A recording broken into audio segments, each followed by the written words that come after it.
Anlaşıldı, tamam. Anlaşılmadı, tamam.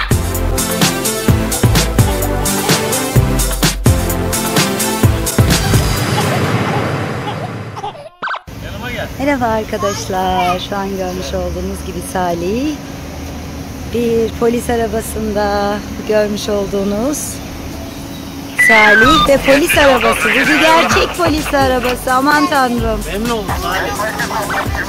Gel bakalım. Evet arkadaşlar, Salih Tuğbe tüm hızıyla devam ediyor. Salih memnun oldum. Tabii. Evet Salih, içeri bir göz atabiliyoruz bunu da, ambulans gibi, acil gibi. Otur, gel oturalım. Abi gel. Gel, gel. Evet, Bruno'yu ambulansa götürdük. Salih şu an büyük bir keyifle bu gerçek polis arabasına bindi.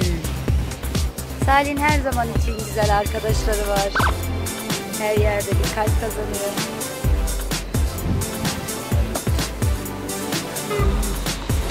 Bunun adı ne Salih? Bruno. Bruno. Evet Salih. Bak.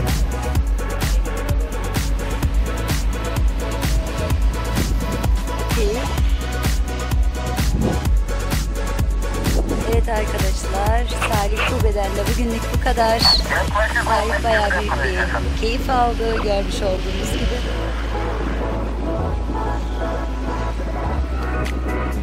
Umarım siz de izlerken büyük bir keyif alacaksınızdır. Bize abone olduğunuz için ve bizi izlediğiniz için teşekkür ediyoruz. Salih bay bay. Bay bay.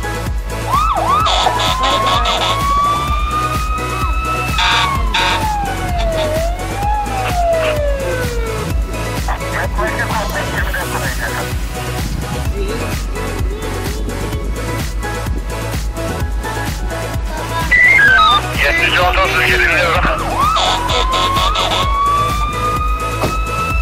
Evet, Salih Tuğbe'den de bugünlük bu kadar.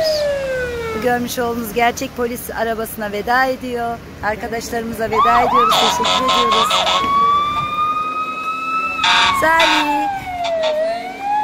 Wow, schön oldu. Yetmiş otuz dinliyorum. Bay bay. Teşekkür ederiz. Sizler de dikkat edin.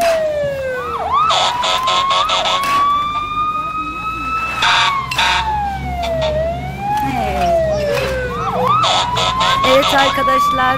Anneciğim yavaş. Evet. Evet.